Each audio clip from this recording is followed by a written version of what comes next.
Hi there, I'm Sarah and welcome back to my channel. So today I'm going to talk to you about the things that nobody told me while I was pregnant. So why did no one tell me these things?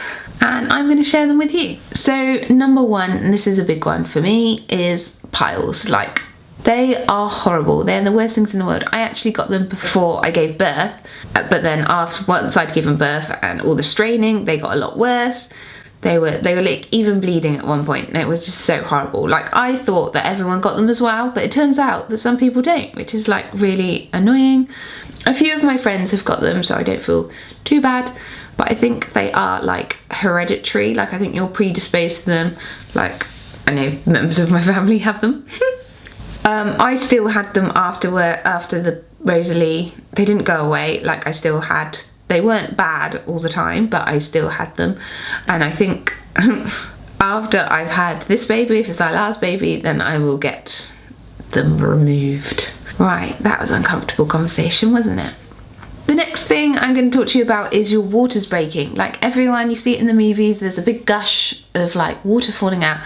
That did not happen for me. I was lying in bed and I woke up at like 2 o'clock and just thought I need the toilet. I got up out of bed and walked around, and I literally got to about here, so I got to the bottom of the bed, and there was like a whoosh, sort of like not really a drop of like something going on the floor, and I thought it was, I just thought I'd weed a little bit. I thought I hadn't got to the toilet quick enough, so I hurried onto the toilet.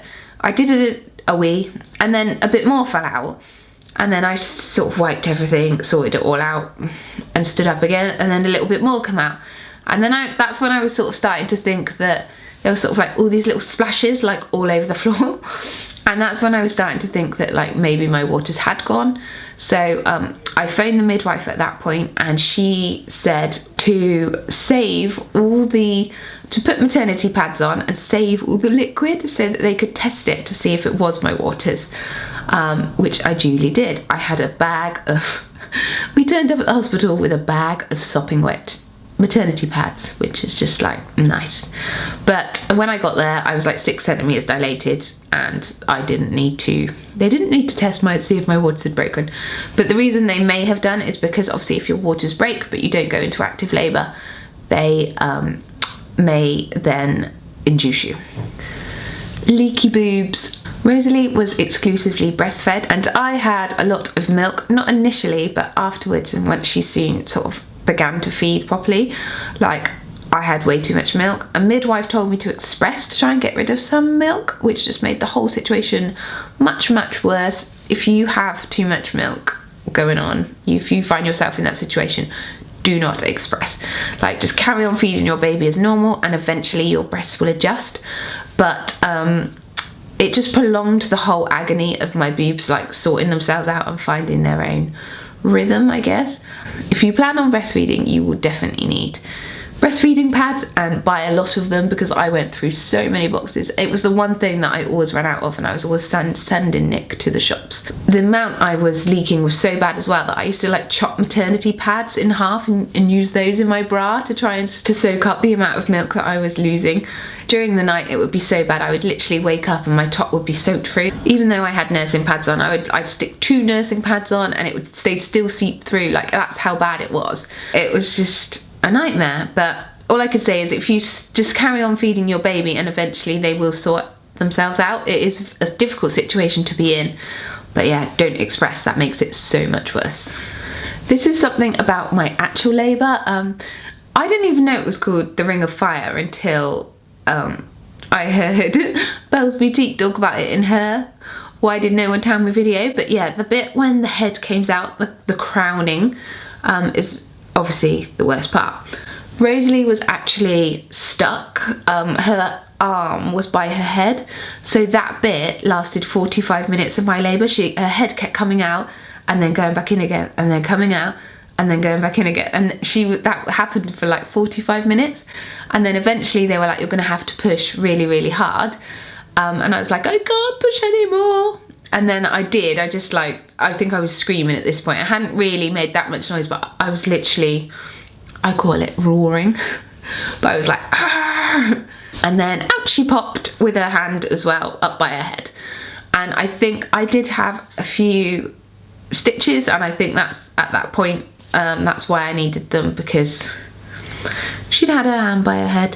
When I was pushing, I felt like it didn't feel natural anymore, like I felt like I was fighting my body, and I think that was because obviously she had her hand up there and I did then tear. My next thing is, you do have choices. Obviously you should listen to your midwives and they will try and advise you as best they can, and medically they will always try and do what's best for you, but I do think you should know that you do have choices and you can say no to stuff.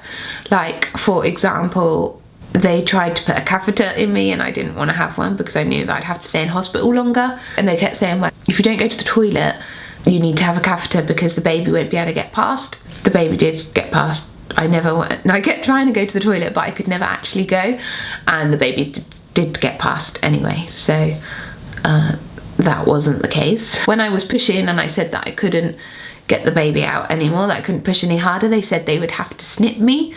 That was something I definitely didn't want to have. I put in my birth notes that I didn't want to have an episiotomy, and that's when I just pushed really, really, really hard and like screamed, and out she popped. So I do think that you do have choices and you should research things before you go into your labour. We had NCT classes which were really helpful because I hadn't even thought about an episiotomy or ventouse or any of the other assisted labours before I attended the NCT class, and as a first-time mum it did give you a good background. I would also say about NCT classes, like, they gave the impression that every birth is assisted and obviously, so you can have a good labour. Like, we had a really good labour, everything was fine, so you can have good labours. Don't like let people scare you, and don't listen to these stories and think that it's going to be a bad one. Like, there are good labours out there. People do have good labours. I'm actually quite excited to do it again. So that's the end of my video. I hope you've enjoyed hearing about all the things that I wish people had told me before I gave birth. Some of the other channel mums have done this video as well, so you can click on the channel mum topic page and go and check those out. Thank you for watching, and I'll see you in my next video. Bye!